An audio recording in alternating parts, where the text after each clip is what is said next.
fenêtre, oui je vais tourner, c'est l'hiver et on a du mal à avoir de la lumière. Voilà. Et puis au passage Calogero parce que en ce moment ma playlist Spotify me s'entête à me proposer du Calogero ou du Kyo. Donc bah forcément ça vient un moment ou un autre.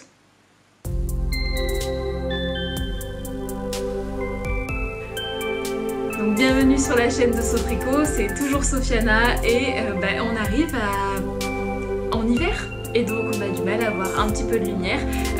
Du coup là je suis vraiment face à ma fenêtre, d'où peut-être le teint un peu livide et le sans maquillage, ça joue aussi. Hein.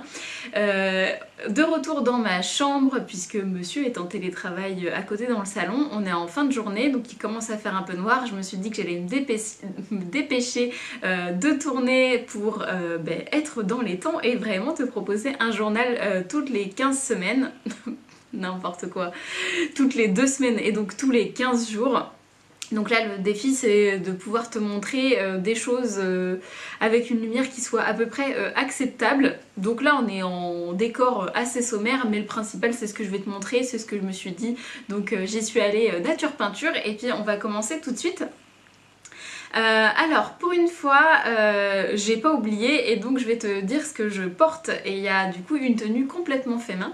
Alors je commence par la plus grosse pièce que tu vois là tout de suite, c'est le châle Inky de Suzanne Sommer, donc Sosu Knits sur les réseaux. Donc pour te le montrer un peu plus en détail.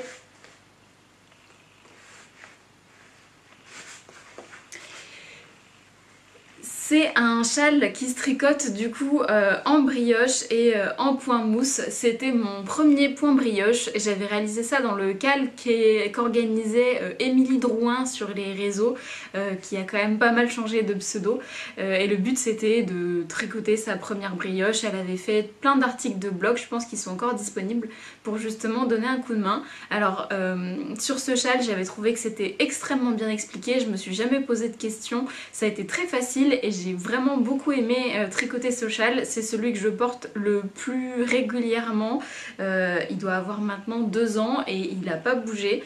Donc pour les coloris, c'était que des coloris de mon Chip Shop qui elle aussi a changé de nom, qui est maintenant Ma Petite Laine. Alors j'avais eu 2 coloris, il me semble.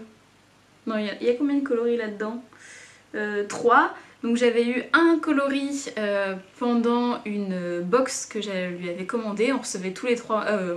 on recevait chaque mois pendant 3 mois un écheveau. Donc j'avais celui-là que je te remontre juste après, un dîner avec Paul. Et j'avais commandé 2 écheveaux pour compléter... la box pour pouvoir faire ce châle. Donc il y avait celui-ci qui est du coup un écheveau avec de la stellina dedans, donc qui est brillant, qui était Galaxy si je me trompe pas. Et donc mon coloris contrastant de la brioche c'était Quetch, qu'elle fait toujours, que c'est un coloris que j'affectionne particulièrement chez elle, donc c'est un violet.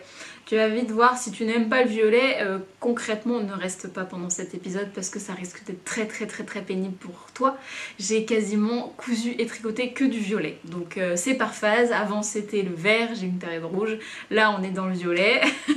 Donc du coup voilà pour ce châle. En dessous, attention, truc de sorcière, je porte ma blouse Stockholm de l'atelier Scamit que je t'ai montré il y a 2 journaux maintenant, avec une broderie anglaise que j'ai récupérée de la grand-mère de Francis. Et du coup c'est une blouse que je porte très souvent, qui est super agréable. Donc en fait je me suis fait au raglan, je trouve ça plutôt joli, avec une encolure qui est quand même assez dégagée.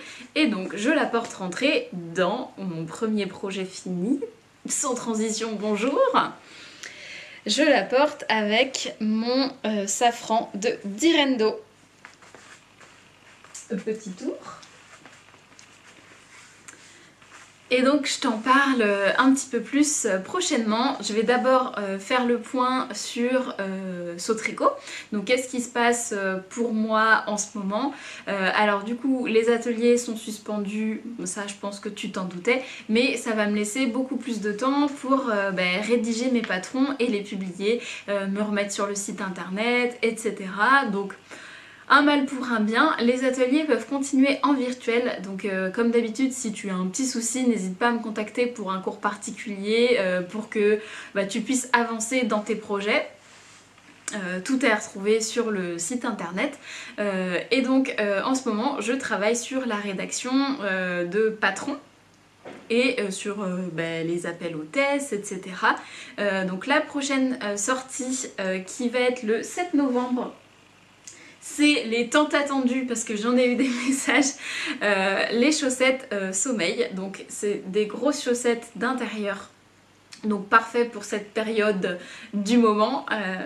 Donc voilà, le mois de novembre à la maison où il y a de la tempête, on a très envie de porter ces chaussettes. Donc avec une dentelle et des torsades sur le devant et un talon en rang raccourci. Donc ces chaussettes sont accompagnées de leur copine. J'ai un petit bout de celle-ci, j'ai pas l'autre. Je croyais l'avoir sortie pourtant. Je suis dessus. Non, bon. Alors avec les chaussettes vient les mitaines songe et les moufles songe. Donc visiblement c'est la moufle que j'ai oubliée je ne sais où. Donc les mitaines qui reprennent exactement le même motif donc de torsade avec une dentelle à l'intérieur et un ourlet à picot.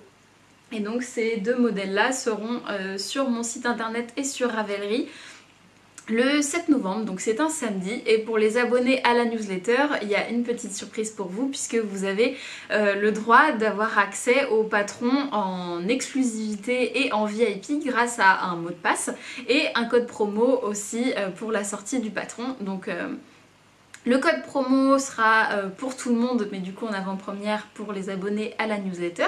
Si t'es pas encore abonné, c'est en dessous que ça se passe. Et le code promo, du coup, ce sera somnambule, donc puisque sommeil et songe. Donc avec le code promo somnambule, tu auras droit à moins 20% sur l'un des patrons ou le pack qui rassemble les deux patrons. Et le code promo est du coup exclusivement sur le site internet. Je le mettrai pas sur Ravelry, même si les patrons y seront disponibles. Donc voilà pour ça. J'essaye de faire assez rapidement parce que je pense que tu les as vus plein de fois, j'en ai parlé très souvent et j'en reparlerai puisque je pense que je vais beaucoup les porter pendant cette saison. Donc voilà pour Sommeil et pour Songe qui arrivent très vite sur mon site internet. Et la deuxième... Non, j'en ai encore d'autres. Alors, en ce moment en test, on va avoir le patron Solive qui est du coup lui aussi assez attendu. C'est également, j'ai que des patrons de chaussettes de toute manière en ce moment.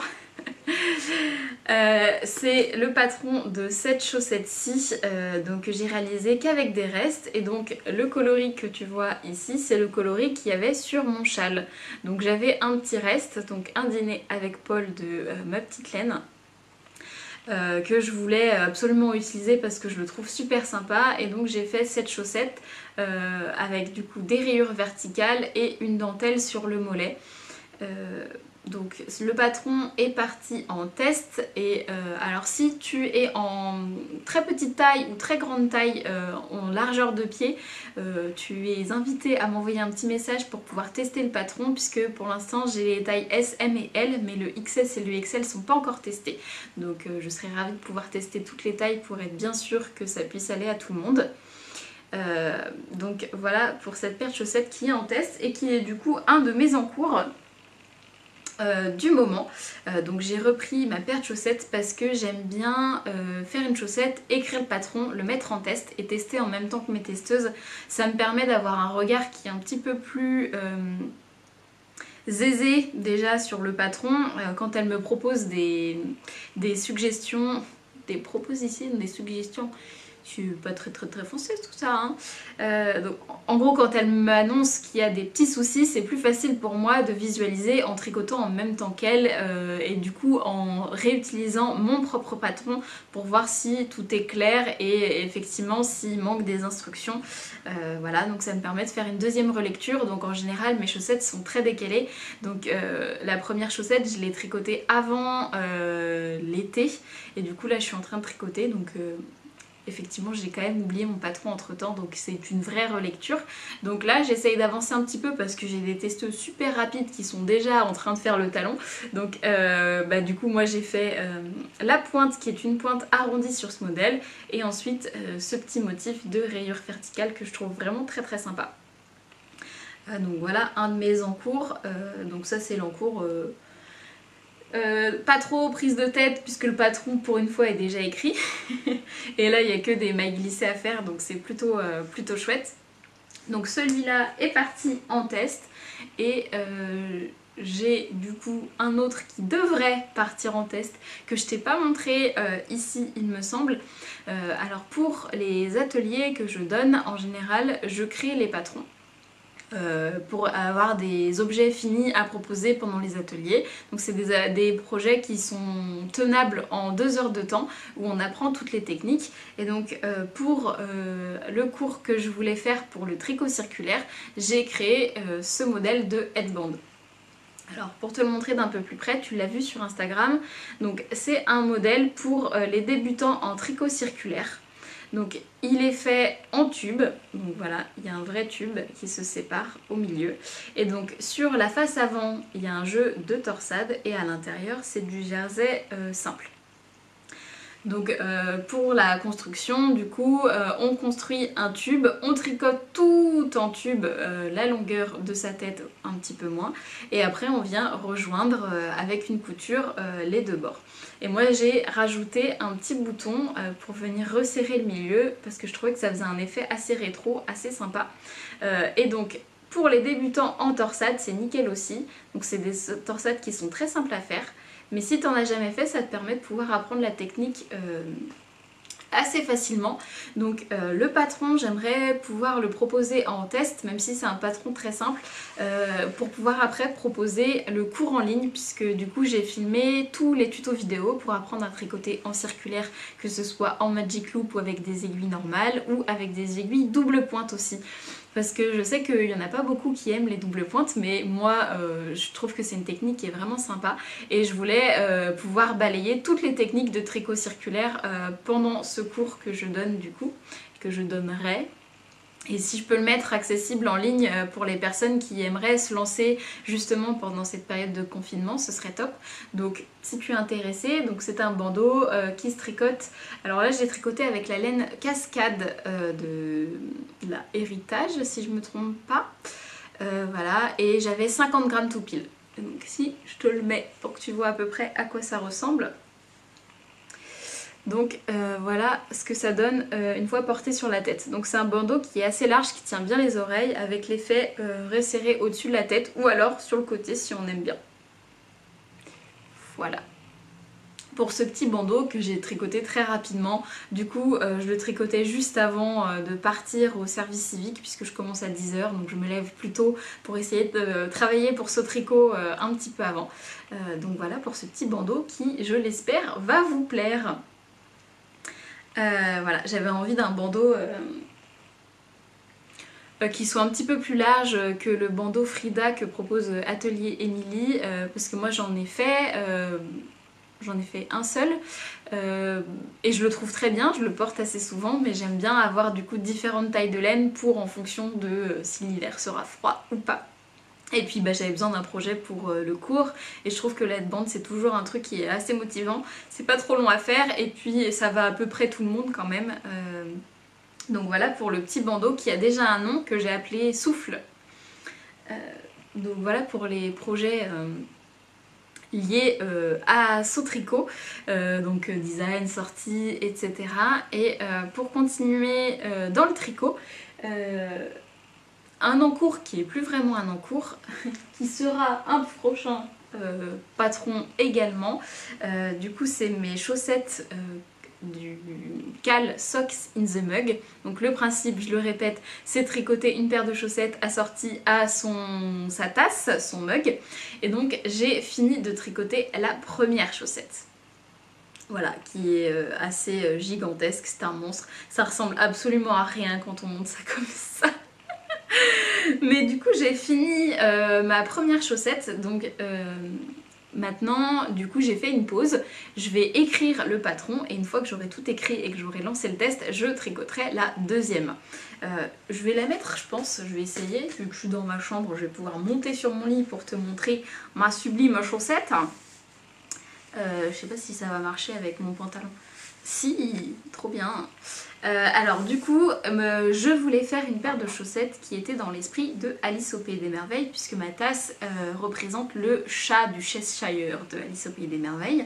Et j'avais 3 mini de Le Bruit des Aiguilles, donc qui est Anna, que j'avais envie d'utiliser pour cette paire de chaussettes. Et donc, attention, cabriole. Je te montre ma chaussette. Hop. Qu'est-ce qu'il faut pas faire pour un podcast de tricot? T'as intérêt à faire le focus. Hein. Et donc ma paire de chaussettes, comme tu le vois, c'est sublime, c'est magnifique. J'ai voulu faire des bandes asymétriques. Voilà, pour rappeler le chapelier fou. Donc des deux côtés, hop là, par contre j'ai plus d'équilibre. L'autre côté pareil. Et hop. Et je vais arrêter de faire l'imbécile parce que sinon je pense que je vais me casser la figure en direct. Voilà. Donc, hop, ma chaussette avec les bandes qui sont plus ou moins grandes. Je vais l'enlever pour te montrer un peu plus en détail. Alors du coup, si elles sont aussi longues, c'est parce que j'avais pas envie de gâcher la laine d'Anna. Je voulais vraiment utiliser la laine au maximum. Donc du coup, là j'ai utilisé 3 mini. Donc la première couleur, alors elles n'ont pas de nom parce que c'est les mini de chez Anna qu'elle propose comme ça. Donc ceux-là n'ont pas de nom. Donc le premier qui a un blanc un petit peu moucheté, le deuxième un vieux rose et le troisième un rose un peu plus flashy, moucheté également. Donc je dis moucheté parce que, alors on a tendance à dire speckles, c'est le mot, le vocabulaire technique anglais pour ce type de laine. Donc c'est des laines qui sont mouchetées, donc qui ont des petites taches de couleur, c'est ce que ça veut dire speckles pour les personnes qui ne le savent pas. Donc voilà, donc c'est la meilleure traduction que j'ai trouvée en français, moucheté, mais il n'y a personne qui dit c'est une laine mouchetée. Dis-moi dans les commentaires si éventuellement tu trouves que la traduction est plutôt pas mal. On pourrait proposer aux teinturières d'utiliser ce genre de mots. Donc voilà, c'est pour ça. Et donc ma chaussette est très longue et comme tu peux le voir, j'ai joué sur des rangs raccourcis pour décaler les blocs de couleurs. Voilà. Et je trouve que ça donne un effet super sympa et dans le dos ça le fait également. Voilà. Et donc la dernière fois, il me semble que je t'ai parlé du talon. Donc c'est un nouveau talon que je suis en train de tester du coup sur cette paire de chaussettes. Voilà, que j'ai trouvé sur Ravelry. Et j'ai fini avec des côtes, mais c'est des côtes mousse. Voilà, que je trouve super jolies. Ça change aussi et puis je voulais faire un rappel entre du coup les bandes que j'ai faites pour intercaler justement mes couleurs. Donc là j'ai fait des bandes de jersey en vert, c'est pas du point mousse.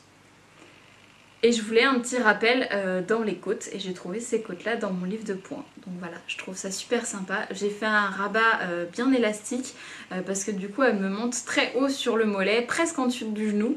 Donc je trouve que ça renforce encore plus l'effet Alice au Pays des Merveilles. Et donc je suis très contente de ma paire de chaussettes. Pour l'instant je lui ai pas encore trouvé de nom et puis je lui ai pas encore écrit son patron, donc il va falloir que je m'y attelle parce qu'en plus c'est que des rangs raccourcis donc ça risque d'être assez rigolo pour grader les tailles. Donc voilà pour cette chaussette et donc la deuxième arrivera dès que j'aurai écrit le patron. Je mets mes affaires un petit peu partout mais Du coup, j'avais une personne qui m'avait dit est-ce que tu as aussi le sac à projet assorti? Évidemment. Donc j'ai le sac à projet pour mes chaussettes qui est assorti. Donc je l'ai pris rose à rayures également. Et donc ça c'était le prototype que j'ai utilisé pour faire la vidéo tutoriel du sac à projet que je propose sur mon site internet. Donc voilà, donc je vais trouver une utilité pour ce petit projet de chaussettes là. Donc des paires de chaussettes encore et encore, mais bon on va pas changer ce tricot comme ça, hein. La chaussette restera à l'honneur. Et puis j'ai ressorti un encours que tu n'avais pas vu depuis un petit moment et que j'étais très surprise moi aussi d'avancer aussi rapidement. J'ai repris le Nightingale de Nora Gogan. Voilà, donc c'est ce pull là avec toutes les torsades. J'avais tricoté le dos et une manche et je m'étais arrêtée là puisque j'avais pas du tout le temps de m'y replonger. C'est un modèle qui est quand même très demandeur puisque c'est un gros panneau de torsade qu'on peut voir là. Oups. Et qui du coup n'est pas un tricot très facile à mettre en œuvre. Surtout que le montage des mailles est un petit peu complexe. Du coup, j'ai un petit peu plus de temps maintenant. Je me suis motivée le week-end dernier. Je me suis dit, allez, je crois que c'était le vendredi même. Bon allez, j'ai ma soirée pour moi, je remonte, j'aurai les côtes à faire, comme ça va m'occuper, ça sera un petit peu zéro cerveau. Et c'est ce que j'ai fait. Donc j'ai repris le montage, qui me demande toujours autant de fil à retordre, hein. Mais bon, j'y suis arrivée.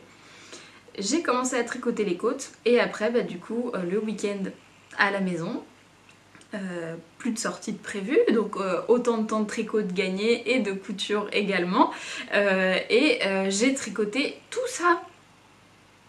C'est-à-dire que je suis rendue au rang 50 du diagramme et il faut en faire 100 pour finir le devant. Donc je suis à la moitié du devant de mon Nightingale et je suis super surprise. Donc je te le montre d'un peu plus près pour que tu puisses voir les détails. Donc l'avantage d'être en face de la fenêtre, c'est que là tu vois bien toutes les torsades. Donc voilà pour ce projet là, et je suis assez surprise parce que, alors je sais pas si c'est le fait d'avoir fait une pause et que ça m'a fait du bien, ou si c'est parce que comme je l'ai déjà fait le diagramme une première fois pour le dos, et le fait de le refaire ça se passe beaucoup mieux, mais je le trouve beaucoup moins long à tricoter que ça ne l'était avant. Et pourtant j'étais en vacances quand j'ai tricoté le dos. Donc j'ai vraiment pris du plaisir à le reprendre et à refaire toutes ces petites torsades. Ça me prend beaucoup moins de temps qu'avant. Par contre je fais quand même attention parce que j'ai remarqué que ça forçait sur les poignets à force.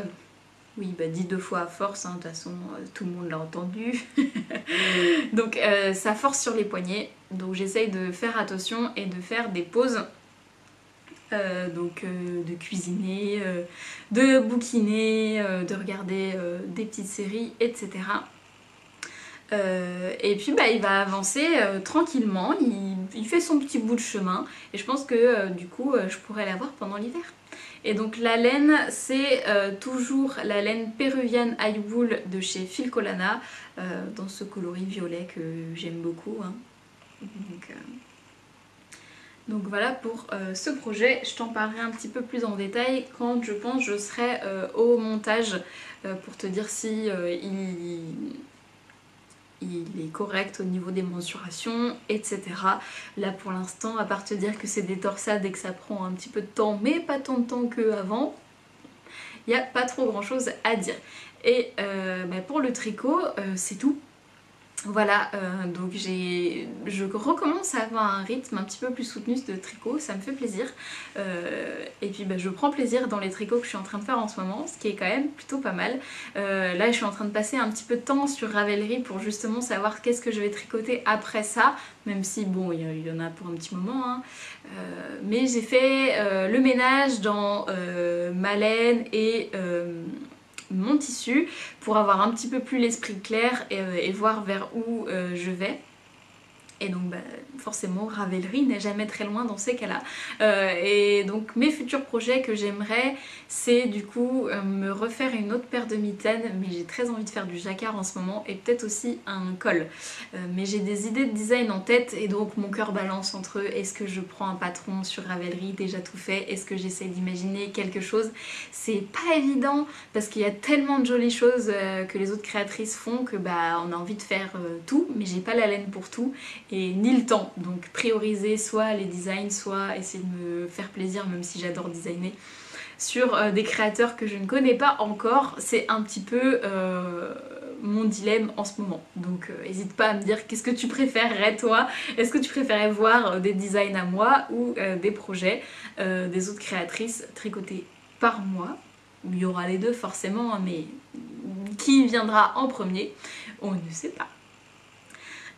Donc voilà pour le tricot, et après du coup il y a eu la couture. Et bah, tu l'as vu, j'ai eu un gros projet qui est sorti de ma machine à coudre, et celui-là je voulais t'en parler beaucoup plus en détail. Alors c'est du coup, j'aurais fait un petit peu de sport hein, pour aller chercher mes trucs. Mon projet, voilà, c'est le safran de Direndo, donc qui est un pantalon slash jean moulant taille haute. J'ai mon chat qui essaye de rentrer, donc si ça gratte un peu, bah désolé. Donc ce pantalon, voilà, qui était ma grosse pièce couture du moment, et le challenge que je m'étais donné en début d'année. J'ai très envie de me faire mes propres jeans, et du coup je me suis tournée vers ce patron. Je me suis rendu compte que je t'ai pas expliqué pourquoi j'avais choisi ce patron en particulier, et pourtant il y a des raisons bien précises pour ça, et donc je vais le faire maintenant. Tintintin. Alors, pourquoi j'ai choisi le patron de Direndo et pourquoi le safran? Alors, dans un premier temps, j'avais plusieurs patrons qui me faisaient de l'œil. J'avais aussi le Dawn de Megan Nielsen et le Persephone Pants, et je me rappelle plus de la créatrice.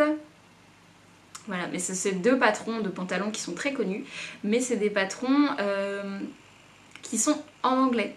Alors même si l'anglais me pose pas de problème, le fait de m'attaquer à une pièce qui soit aussi technique, je préférais du coup partir sur ma langue maternelle, et je préférais également soutenir des créatrices françaises pour l'achat de mon patron.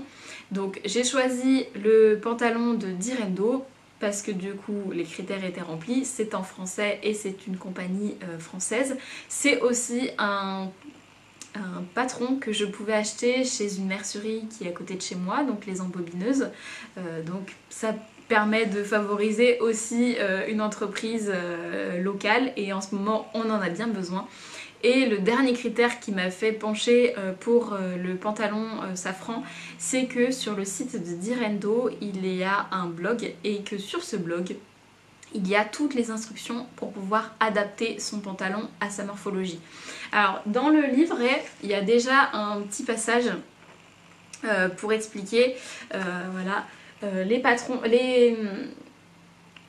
les problèmes que l'on peut rencontrer et qu'est-ce qu'il va falloir changer pour faire ça. Mais du coup sur le livret, il y a seulement les ajustements pour le devant. Et bah forcément il y a aussi des ajustements pour le dos et pour les jambes. Donc c'est vraiment très complet sur le blog, je t'en ai déjà parlé pour les premiers ajustements, et là je vais aller encore plus dans le détail. Donc je vais me lever pour te remontrer mon pantalon, et je vais te pointer tous les problèmes que je rencontre. Hein. Donc problème, on s'entend, c'est une toile que j'ai faite, donc je m'y attendais à avoir des ajustements à faire, mais j'avais fait déjà quelques ajustements. Et donc les premiers que j'avais réalisés, c'était de grader entre les tailles, puisque je ne rentre pas dans le tableau de taille de Direndo, et je suis entre le 36, le 38, le 40 et le 34 je crois. Donc il me semble que c'était ça, ouais, à peu près. Donc entre le 40 et le 34-36, donc... Voilà, un panel de taille assez large, donc j'avais déjà regradé comme il est indiqué sur le blog pour pouvoir passer, et ça a réussi. Ensuite, les autres problèmes que je rencontre, alors du coup je vais me lever, hop, je vais remettre, parce que bon, j'avais mis mes chaussettes. Alors là, du coup, tu vois bien en face de la fenêtre. Donc, voici mon pantalon. Et donc, là, si on le regarde comme ça, on va vite voir les problèmes. Donc, on rencontre un problème ici. Donc, on a ce qu'on appelle des moustaches. On va avoir des plis un petit peu ici qu'on ne retrouve pas quand je tire un petit peu mon pantalon. Et l'autre souci que je rencontre, c'est dans le dos. Donc là, on le voit bien. Donc là, je l'ai porté toute la journée. Donc ici, ça va être un petit peu trop haut. Et je suis cambrée. Donc ici, ça ne me colle pas à la peau. Et le dernier problème que je rencontre, c'est que j'ai des plis sous les fesses. Donc voilà tous les problèmes. Et dernier problème, c'est du coup l'ajustement au genou, puisque je fais 1m57 et que le patron est prévu pour 1m68. Donc il faudrait que je réduise. Donc là j'ai simplement coupé les ourlets à ma taille. Maintenant je sais combien de centimètres il va falloir que je réduise, et donc il faudrait que je fasse ça pour mon prochain pantalon. Donc quand on le regarde comme ça, ça reste comme un pantalon du commerce. Il me va bien. Je suis à l'aise dedans, et les plis, je pense que c'est simplement les couturières qui les voient et qui remarquent les soucis qu'il y a. C'est vrai que moi, avant de me frotter à la couture de pantalon, je remarquais pas du tout ça. Je regardais déjà simplement si j'arrivais à rentrer dedans et si c'était pas trop grand, et c'était déjà très bien. Là, comme j'ai envie de pousser ma couture vraiment au maximum, j'ai envie de me faire un pantalon qui soit sur mesure, et donc j'ai envie de supprimer tous ces ajustements que je viens d'énumérer. Alors du coup, les ajustements qu'il faudrait que je fasse en ayant regardé le blog, que j'ai pas encore fait, donc il va falloir que je retravaille sur mon patron, c'est dans un premier temps du coup réduire la taille des jambes, donc réajuster la taille des jambes. Ça va, c'est pas trop complexe à faire. Ensuite, les différents ajustements qu'il va falloir que je fasse, c'est du coup régler le dos cambré, donc remodifier ma pièce de patron dos, première chose. Réajuster la hauteur de hanche de mon patron pour que ça évite justement d'aller trop haut au niveau de ma taille. Deuxième ajustement. Et il faut que le plus gros ajustement à faire, il va falloir que je règle la fourche de mon pantalon. Puisque du coup, les moustaches qu'il y a sur le devant, elles sont aussi liées à un problème que j'ai sur l'arrière. C'est que du coup, le pantalon est très moulant, mais un tout petit peu trop. C'est-à-dire qu'il va marquer assez fort les fesses, c'est-à-dire que du coup ma fourche n'est pas placée correctement. Et j'avais déjà remarqué le problème puisque j'ai ajusté en cours de route le patron pour que je puisse rentrer dedans. Donc j'ai ajusté la fourche du devant puisque elle me serrait vraiment trop fort et c'était désagréable, et j'avais pas très envie qu'on voit les formes de mon sexe à travers mon pantalon. Voilà, j'ai ajusté ça, et donc là j'ai compris qu'il va falloir que j'aille plus loin dans l'ajustement de la fourche. Donc ça fait beaucoup d'ajustements à faire, mais c'est normal pour un pantalon qui est aussi ajusté, donc pas de panique. Du coup ça va me prendre encore du temps pour pouvoir avoir un pantalon qui est nickel. Alors sur la version que je porte actuellement, j'en suis déjà très contente. Et puis pour t'expliquer, alors la dernière fois j'avais monté les poches. Et donc je t'avais parlé justement de la couture, donc tout s'était très bien passé.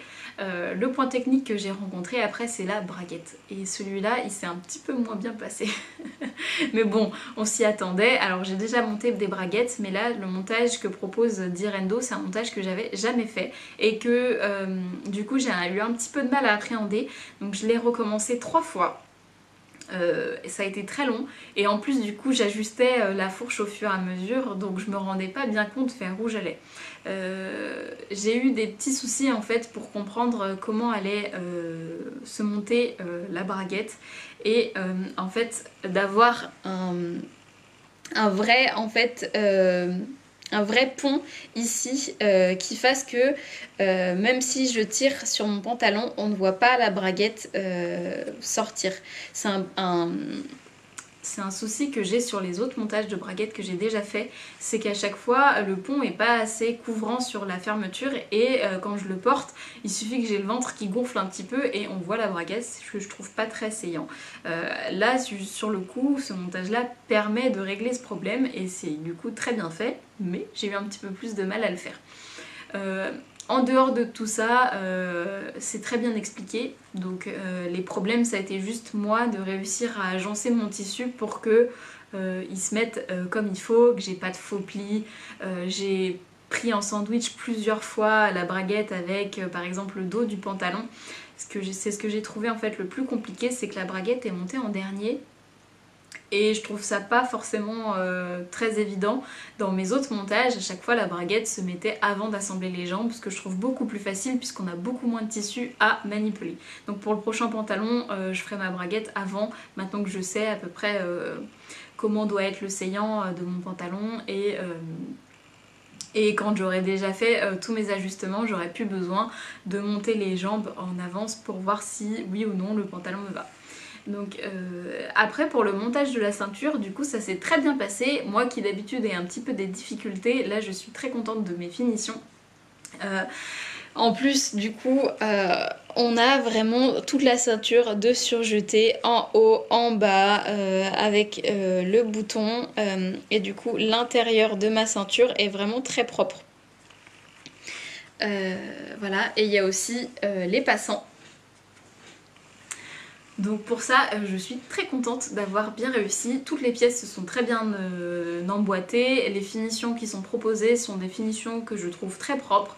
Et donc globalement, je suis contente de mon projet, même s'il y a encore beaucoup de travail à faire. Et donc le bouton que j'ai placé, c'est un bouton de jean que du coup j'ai récupéré. Voilà pour ça. Donc c'est un très gros projet, faut pas avoir peur de se lancer, on est très bien guidé pour Direndo. Si on veut un pantalon qui soit assez basique mais avec un petit twist d'originalité sur les poches, c'est un pantalon qui taille très bien. C'est juste que moi du coup je veux vraiment pousser la couture à son maximum et commencer à rentrer sur des vrais ajustements pour avoir un pantalon qui me va dans le temps et que je puisse en faire plusieurs exemplaires et ne plus avoir besoin d'acheter de jeans dans le commerce. Donc voilà pour mon expérience sur le patron de Direndo. Et après cette couture bien intense, j'avais envie d'une couture qui soit un petit peu plus relaxante et un projet que je pense que vous attendez pas par ici. Alors, je vais le récupérer comme ça, on va essayer d'y aller au teasing. Alors déjà le tissu, c'est un tissu qui est très particulier, voilà. Donc on est sur de la fourrure violette, parce qu'on n'a jamais assez de violet, brillant. Donc voilà, donc c'est un tissu que j'avais acheté pour faire un peignoir à Francis. Donc une robe de chambre violette en fourrure et avec du satiné. Voilà, qui m'avait fait une demande pour avoir le peignoir de Jean-Pierre Mariel dans Comme la Lune. Et donc il me restait de ce tissu, mais je pense que tu te doutes, vu le tissu que c'est, j'ai un petit peu de mal à le réutiliser pour d'autres projets et pourtant il m'en reste pas mal. J'ai essayé de caser des vestes ou des choses comme ça, mais j'en ai pas assez. Et donc la dernière fois je t'ai dit que mon chat avait eu des petites mésaventures et maintenant on doit le garder à l'intérieur. Et je me suis dit que pour adoucir son quotidien, vu qu'il devra rester enfermé avec nous dorénavant, je pourrais lui offrir un petit coin confortable. Et donc je lui ai cousu un panier. Voilà, donc couture relaxante, pas dure à faire, mais qui a fait plaisir à mon chat. Donc bon, il y a déjà plein de poils dessus. J'ai trouvé ça, j'ai trouvé que c'était un projet qui était assez sympa à faire et qui pourrait servir à plus d'un d'entre vous. C'est un tutoriel que j'ai trouvé sur Pinterest. Mais en fait c'est très facile. Donc en fait il suffit de faire deux cercles de 22 pouces, je sais plus du coup en centimètres. Donc on fait deux cercles qu'on vient mettre endroit contre endroit, on couvre tout le tour en laissant une ouverture.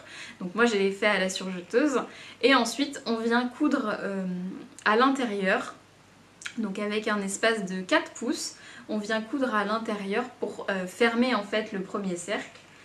Et on laisse également une ouverture et ensuite il n'y a plus qu'à rembourrer. Donc on vient rembourrer assez fortement l'extérieur pour créer justement ce petit boudin et on rembourre un petit peu l'intérieur pour avoir le petit coussin. Et donc voilà le panier de mon chat. Donc pour les centimètres c'est parfait, au début je pensais que c'était trop grand mais en fait ça correspond vraiment à la taille de mon chat. Donc je pense que ça peut marcher pour un petit chien aussi, mais si vous avez un berger allemand, abstenez-vous. Et donc ça lui fait un petit coussin super agréable, voilà, et qui est du coup assorti au peignoir de Francis. Est-ce que c'est pas trop la classe? Donc ça s'est fait très bien. Et pour le rembourrage, j'ai utilisé un ancien coussin que j'avais récupéré en recyclage, donc j'aimais beaucoup le tissu.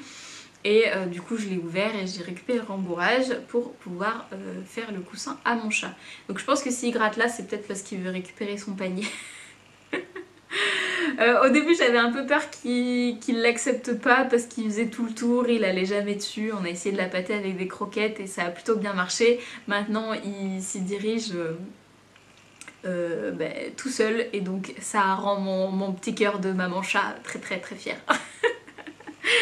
Et voilà pour le petit projet, mais qui sert bien. Je vais du coup en faire un deuxième mais sur un autre modèle parce qu'il me reste aussi d'autres plaid et autres fourrures du genre qu'on ne sait jamais quoi faire, et j'aimerais bien aussi essayer de lui fabriquer des jouets, donc si ça t'intéresse ou si tu en as fait toi-même, n'hésite pas à me les envoyer. Donc là j'ai pour projet de faire les petites crevettes que j'avais repérées dans mon livre de crochet et je pense que je vais essayer de trouver d'autres choses à faire avec de la feutrine etc pour pouvoir l'occuper parce qu'il trouve le temps long, mon petit chat le pauvre. Voilà pour mes projets, c'est tout pour ces 2 semaines, ce qui est déjà quand même pas mal. Et j'avais envie de te partager, puisque je ne l'ai pas fait la dernière fois, un film que j'ai beaucoup aimé. Donc mon petit coup de cœur et qui sera parfait aussi en ce moment si tu veux occuper tes enfants. Donc j'ai découvert le nouveau dessin animé de Netflix qui s'appelle Voyage sur la Lune, qui est du coup un dessin animé vraiment d'animation avec un esprit japonisant. C'est l'histoire d'une petite fille qui a perdu sa maman et son papa, après quelques années, décide de refaire sa vie et elle a beaucoup de mal à l'accepter. Et avec sa maman, elle racontait des histoires sur une femme qui vivait sur la lune après avoir perdu l'être aimé. Et donc elle a décidé de partir sur la lune pour aller retrouver cette femme et faire comprendre à son papa que l'amour est éternel et qu'il ne peut pas changer, qui ne peut pas remplacer sa maman. Donc voilà, donc c'est un sujet qui est assez délicat à aborder avec les enfants, le deuil, le divorce, les beaux-parents, belle-maman, etc. Et j'ai trouvé que c'était très très très bien abordé dans ce dessin animé. Aussi bien pour la partie deuil que pour la partie on peut aimer et on peut aimer plusieurs fois. Il est très beau à regarder, donc même en tant qu'adulte c'est sublime à regarder. Moi j'ai failli pleurer au moins 5 fois, mais bon, quand on est hypersensible c'est normal. Il est très actuel également parce que du coup il y a beaucoup de musique et il y a des passages qui sont juste hallucinants où on va avoir du rap, de l'électro, on a plein de styles différents avec des costumes qui sont magnifiques. Donc j'ai passé un très bon moment devant ce dessin animé que je te recommande même si tu n'as pas d'enfant, ce qui est mon cas, et j'ai pris beaucoup de plaisir à le regarder. C'est un film qui fait du bien, qui est très beau et du coup bah pourquoi pas regarder ce film là. Là il y a tous les films d'Halloween qui sont aussi passés et les films de Noël arrivent, donc il y a de grandes chances que je te fasse une sélection des films de Noël très prochainement puisque moi je suis une grande fan, je n'en rate pas un. Donc voilà pour moi pour cette semaine, c'est tout ce que j'ai à te partager. N'hésite pas à me donner dans les commentaires sur quel projet tu travailles en ce moment et qu'est-ce qui te fait du bien dans cette période un petit peu particulière. On se retrouve très rapidement, j'ai programmé le live qui se passera sur YouTube et sur Instagram pour le 12 novembre, donc le jeudi soir. Je pense que ce sera 20 h comme la dernière fois. Et pour le thème, je suis toujours pas décidée. J'avais proposé un thème sur le tricot solidaire. Donc qu'est-ce qu'on peut faire comme action quand on est tricoteur couturier. Mais j'ai des doutes parce qu'au final là on va pas pouvoir faire grand chose ou alors envoyer par la poste, qui est peut-être un peu compliqué. J'ai eu pas mal de commentaires sur mes outils de tricoteur, mes outils de couturière et comment on fait quand on veut débuter le tricot ou la couture. Donc peut-être que ça pourrait être un thème que je pourrais aborder, il faut que je me décide assez vite quand même. Si tu peux me donner un coup de main, est-ce que tu préférais justement un live où j'aborde comment débuter en couture et en tricot, ou n'importe quel loisir créatif en général, ou est-ce que tu préfères justement les bonnes actions? Donc n'hésite pas à me dire ça. Moi je te laisse pour de bon cette fois. On se retrouve dans 2 semaines pour un nouveau journal créatif. D'ici là sur les réseaux et puis à bientôt.